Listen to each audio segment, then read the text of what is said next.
खेती शर्मा ओली को राम्रो राम्रो के भयो खेती शर्मा ओली को राम्रो राम्रो हो र उसको पद जाने भएछ नि त अब प्रधानमन्त्रीको पद जान्छ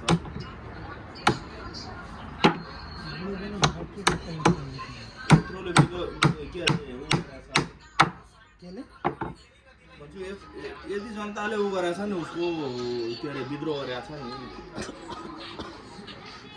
तिमीलाई जति विरोध गरेर लाग्दैन अनि कहाँ बस्न पाउँछ